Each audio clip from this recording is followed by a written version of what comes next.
But for this one, I just want to look at the big, massive, multi-decade sort of picture there, which maybe you need to take into account when you're thinking about what might house prices do over the next wee while.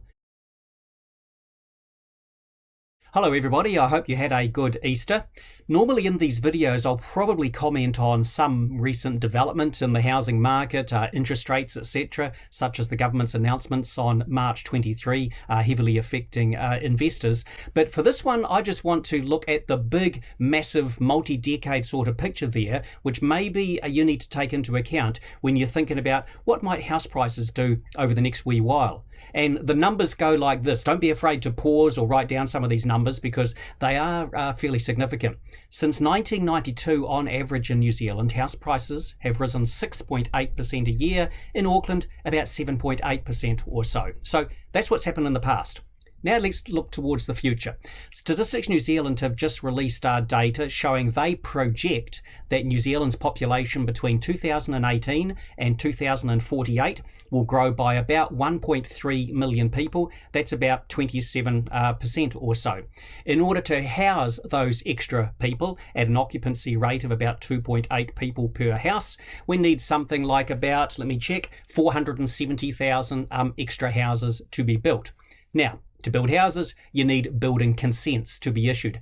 Only about maybe 80% of the consents that get issued actually add to the housing stock. Holiday homes, houses need demolished in order to be put up townhouses, etc. So in order to get 470,000 extra houses built, we need roughly 580,000 consents to be issued over this period of time.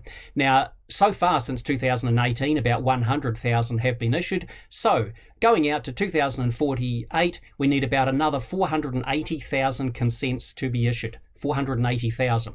How many are being issued? In the past year, about 39,000.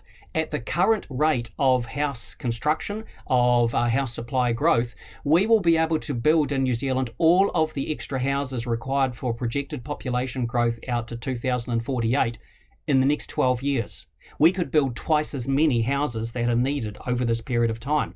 This is completely different from the situation over the past 2 to 3 decades. And of course, investors have just been incentivized to purchase or invest in new developments, and the government is looking at fund or is going to fund more infrastructure, etc. out there and change some of the rules, such as through the Resource Management Act.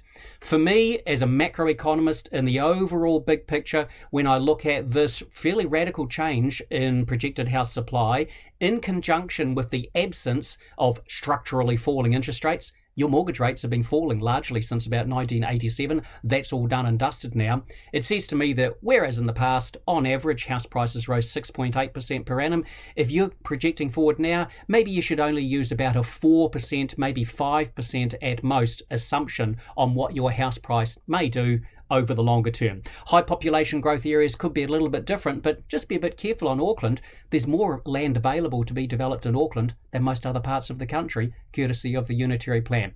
All the best. Enjoy whenever the next holiday comes along. Cheers.